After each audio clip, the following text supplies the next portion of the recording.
Christ, le maître du sabbat. Après avoir longtemps vivement débattu avec des gens concernant le sabbat, j'ai appris que le sabbat n'a en réalité jamais été un jour en tant que tel, mais une personne.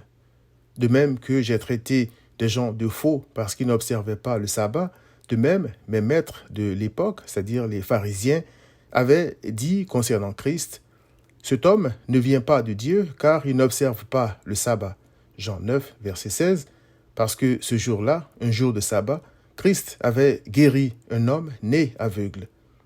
Quand j'ai appris que sabbat voulait dire repos et non fardeau, liberté et non esclavage, j'ai compris qu'il s'agissait de Christ.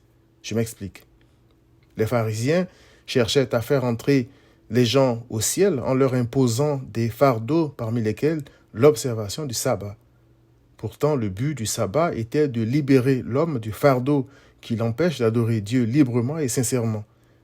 Or, qu'est-ce qui empêche l'homme d'aimer Dieu et de l'adorer si ce n'est le péché, l'origine de tous nos maux?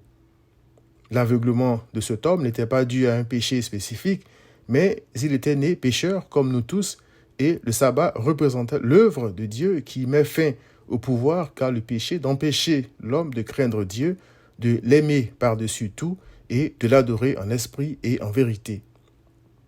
Parce qu'il avait un jour de sabbat ôté le fardeau de cet homme né aveugle, les pharisiens étaient irrités contre Christ alors qu'un homme avait été déchargé du fardeau qui l'empêchait depuis sa naissance de voir et d'adorer Dieu, non pas par obligation ni en vue d'obtenir quelque chose, mais avec un cœur plein d'amour et de reconnaissance. Quand Christ a vu l'homme aveugle, il a dit « Il faut que je fasse, tandis qu'il est jour, les œuvres de celui qui m'a envoyé.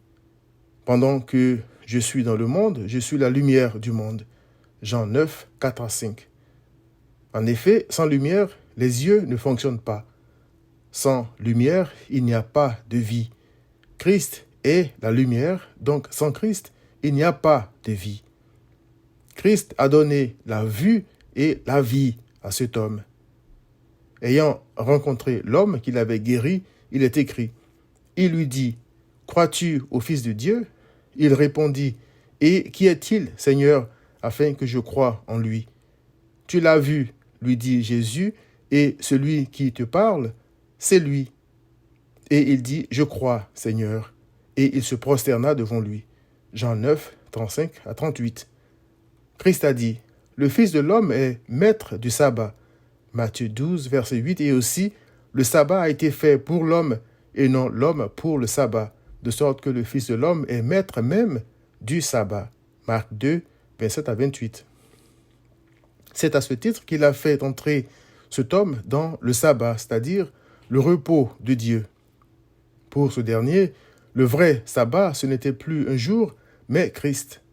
Il est écrit, « Recommande ton sort à l'Éternel, mets en lui ta confiance, et il agira. » Psaume 37, verset 5, c'est-à-dire qu'il te donnera le repos, il te déchargera du fardeau du péché, et tu n'auras plus à craindre la condamnation éternelle, car il n'y a pas de condamnation pour ceux qui sont en Christ, selon Romains 8, verset 1. Viens donc à Christ.